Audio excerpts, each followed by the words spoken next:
Hello friends, welcome to my channel Manu की रसोई। आज बनाएंगे ट्रेडिशनल फरे।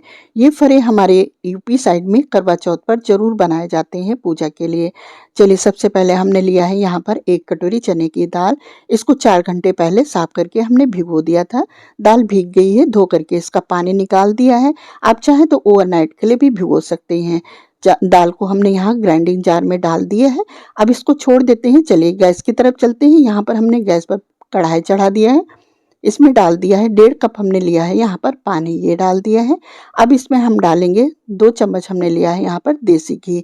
तो घी हमने यहाँ पर लिया है। आप इसकी जगह पर कुकिंग ऑयल भी ले सकते हैं जिसमें फ्लेवर ना होता हो, यानी मस्टर्ड ऑयल मत लीजिएगा। बाकी कोई भी कुकिंग ऑयल आप जो पसंद करते हैं ले सकते हैं। पानी में बबल्स आ गए, इस तरह से पानी गर्म हो गया है। तो 1.5 कप हमने यहाँ पर लिया है चावल का आटा, ये डाल दिया है। बस आटा डाल करके इस तरह से मिला देंगे। 2 से 3 मिनट के लिए हम कुक करेंगे चावल के आटे को इस तरह से। बस ये पानी एब्जॉर्ब हो जाएगा इसके अंदर और उसके बाद हम इसको ढक देंगे। तो बस इस तरह से हम पानी, देखिए इसमें एब्जॉर्ब हो गया है अंदर। अब इसको हम ढक देते हैं और इसी तरह से हम छोड़ देंगे। 3 मिनट के लिए हम इसको ढक करके स्टीम में ये कुक होता रहेगा। गैस हमने यहाँ पर बंद कर दिया है और ये ढक देते हैं। तो बस अब स्टीम में ये कुक होता रहेगा। और चलिए, चने को यानी दाल को हम यहाँ पर पीस लेते हैं। तो यहाँ पर हमने साथ में लिया है 1 बड़ा टुकड़ा अदरक का, काट करके डाल दिया है। 2 हरी मिर्च काट करके डाल दिया है। आधा छोटा चम्मच हमने यहाँ पर नमक लिया है, ये डाल दिया है। 2 चम्मच हमने लिया है यहाँ पर पानी। तो पानी ज़्यादा मत डालिएगा, बस 1 से 2 चम्मच ही डालिएगा। बस इसको ग्राइंड कर लेंगे। तो बहुत ज़्यादा हमें बारीक इसका फाइन पेस्ट नहीं तैयार करना है।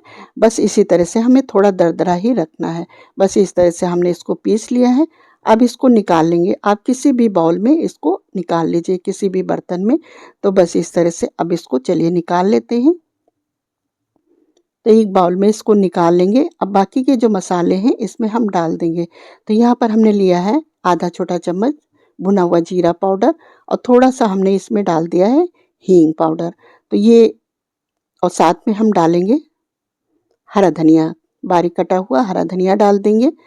और थोड़ा सा इसमें डाल देंगे 3 से 4 पिंच हल्दी पाउडर, ये डाल दिया है। बस अब इसको मिक्स कर देंगे इस तरह से मिलाते हुए। तो देखिए इसका टेक्सचर इस तरह से ही होना चाहिए, ज़्यादा पतला भी ना हो और ज़्यादा ये टाइट भी ना हो। तो बस अब इसको रख देते हैं और चलते हैं। ये आटा निकाल लेते हैं थाली में। तो आप यहाँ पर थाली परात कुछ भी ले सकते हैं। आटे को निकाल लेंगे। थोड़ा सा आटा गर्म ही रहेगा, बस इसको हम गूंद देंगे। तो आटा जितना अच्छा गूंदेंगे ये हमारे फरे उतने ही अच्छे बनेंगे। एक रोटी की तरह, जैसे रोटी हम बनाते हैं बस उसी तरह से सॉफ्ट डो तैयार कर लेंगे। तो ये डो फॉर्म में आ गया है। अब इसको रख देते हैं, हाथ को साफ कर लेते हैं और छोटी सी इस तरह से लोई तोड़ेंगे और बस हाथ में रख करके इस तरह से फरे बना लेंगे। तो ये फरे सादे बनाए जाते हैं। ये फरे हमारे यहाँ करवा जो पूजते हैं, करवा चौथ को जो करवा रखते हैं उसमें स्टीम करके डाले जाते हैं, यानी सादे फरे। इसमें नमक वगैरह नहीं पड़ते हैं। बस इसी तरह से ये पूजा में चढ़ाए जाते हैं, करवा में रख करके पूजे जाते हैं। तो बस इसी तरह से हम पहले इसको बना लेंगे, यानी बना करके इसको स्टीम कर लेंगे और उसके बाद दाल के फरे बनाएंगे। तो देखिए सारे फरे हमने यहाँ पर बना करके रख लिए हैं और भगोने में हमने पानी चढ़ा दिया था। तो पानी भी यहाँ पर गर्म हो गया है, उबाल आने लगा है। तो बस ये हमने जाली रख दिया है, छलनी, ये इसको हमने ऑयल से ग्रीस कर लिया है, उसके बाद रख दिया है। और ये सारे फरे हम इसी में बिछा देंगे इस तरह से। अब 8 से 10 मिनट के लिए हम स्टीम करेंगे। गैस की फ्लेम हम यहाँ पर मीडियम रखेंगे। तो ये फरे, सादे फरे जब तक स्टीम हो रहे हैं, चलिए हम दाल के फरे तैयार कर लेते हैं। एक लोई हमने लिया है इस तरह से बना करके, थोड़ा सा चावल का आटा डाल दिया, डस्ट कर दिया है। और बस इसको बड़ी सी रोटी तैयार कर लेंगे, जैसे बड़ी रोटी बनाते हैं बस उसी तरह से बेल लेंगे, थोड़ी सी मोटी रखेंगे। तो बस यहाँ पर हमने देखिए बेल लिया है। अब एक गिलास लिया है, इससे इस तरह से हम काट लेंगे। तो यहाँ पर आप गिलास, कटोरी कुछ भी ले सकते हैं, जो आपके पास है उससे आप काट लीजिए। तो ये बहुत ही आसानी से बन जाते हैं, क्योंकि एक एक जब हम बेल करके बनाएंगे तो काफ़ी टाइम लगता है। और इस तरह से जब बड़ी रोटी बना करके हम काट लेंगे तो ये बहुत ही आसानी से ये बन करके तैयार हो जाते हैं। वैसे जो ट्रेडिशनल बनाते हैं वो तो एक एक रोटी ही बेल करके, पूड़ी यानी बेल करके ही बनाते हैं। तो बस इस तरह से बनाना काफ़ी आसान है।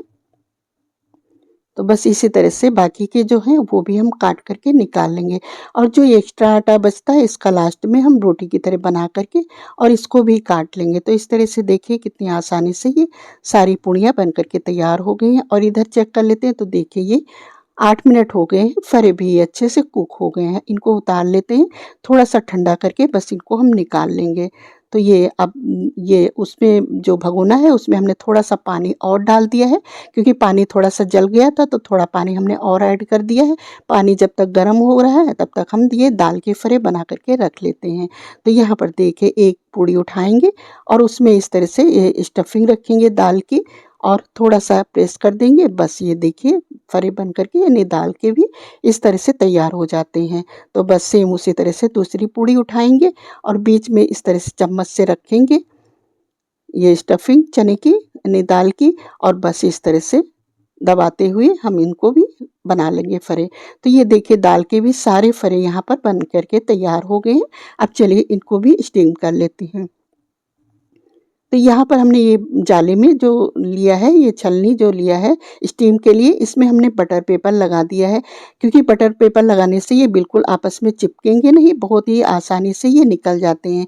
क्योंकि स्टीम का जो पानी होता है थोड़ा बहुत तो ऊपर आ ही जाता है, तो उसमें ये चिपक जाते हैं। अगर हम ये बटर पेपर नहीं लगाते हैं तो इस तरह से बिल्कुल नहीं चिपकेंगे। तो सारे फरे हमने यहाँ पर रख दिए हैं। अब इनको भी कुक कर लेते हैं। गैस की फ्लेम हम यहाँ पर मीडियम रखेंगे और इनको हम 10 से 12 मिनट के लिए कुक करेंगे, क्योंकि थोड़ा-सा टाइम एक्स्ट्रा लगेगा, क्योंकि ये दाल के फरे हैं और थोड़ा-सा जो हमने यहाँ पर बटर पेपर लगा दिया इससे भी 1-2 मिनट थोड़ा एक्स्ट्रा टाइम ले लेता है, लेकिन बहुत ही आसानी से बन जाते हैं।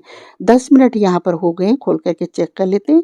तो ये अभी पूरी तरह से कुक नहीं हुए हैं, तो इनको हम 2 मिनट के लिए और ढक कर के कुक कर लेते हैं। 2 मिनट हो गए हैं खोल कर के, अब इनको हम चेक कर लेते हैं। तो देखिए इनको हमने निकाल लिया है, तो ये कुक हो गए हैं बहुत ही आसानी से। तो देखिए बहुत ही आसानी से ये निकल कर के बाहर आ रहे हैं, यानी बटर पेपर लगा दिया है तो ये बहुत ही आसानी से निकल कर के बाहर आ रहे हैं, मतलब आपस में बिल्कुल नहीं चिपके हैं। तो इनको हमने निकाल कर के देखिए यहाँ पर थाली में रख लिया है। साथ में हमने यहाँ पर हरा धनिया की चटनी बना कर के रख लिया है और सॉस रख लिया है। तो बस आप इनको नाश्ते में भी बना कर के इस तरह से ले सकते हैं। बहुत ही अच्छा ऑप्शन है ये नाश्ते के लिए भी, बच्चे बड़े सभी को बहुत पसंद आते हैं। आप इसी तरह से भी इनको चटनी के साथ खाएँगे तो बहुत टेस्टी लगेंगे। लेकिन अभी आप चाहें तो इनमें एक तड़का भी लगा सकते हैं, क्योंकि अभी हम पूजा के लिए इस तरह से बनाए हैं तो इसमें तड़का नहीं लगाया है। लेकिन जब पूजा के बाद तो ये जो फरे हैं इनको हम तड़का लगा लेते हैं। तड़के के लिए आप कोई भी कुकिंग ऑयल कढ़ाई में चढ़ाइए। ऑयल गरम हो जाने के बाद आप उसमें राई, जीरा और करी पत्ता और जो सूखी लाल मिर्च होती है वो डाल दीजिए और थोड़ा-सा धनिया पाउडर डाल कर के आप इनको फ्राई कर लीजिए। तो ये बहुत ही एनहांस हो जाता है इनका टेस्ट और बहुत ही टेस्टी लगते हैं ये खाने में। इस तरह से जब आप फ्राई करके बनाएँगे तो टेस्ट और एनहांस हो जाएगा।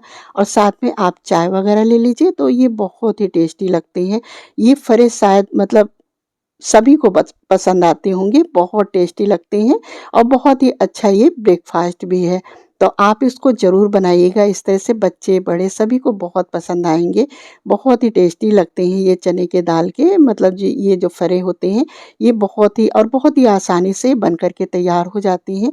देखिए कितने कम टाइम में ये बन कर के तैयार हो जाते हैं। और ये जो व्रत के लिए मतलब पूजा के लिए बनाते हैं, इनको हम लोग फ्राई नहीं करते हैं, बस इसी तरह से इनको रखते हैं। लेकिन पूजा करने के बाद मॉर्निंग में इनको हम फ्राई कर लेते हैं। तो ये बनाना बहुत ही आसान है और इसमें ऑयल वगैरह भी बिल्कुल नहीं लगता है, तो ये साथ में ये हेल्दी भी बहुत ज़्यादा है। तो आप लोग भी बनाइए और फेस्टिवल एंजॉय करिए।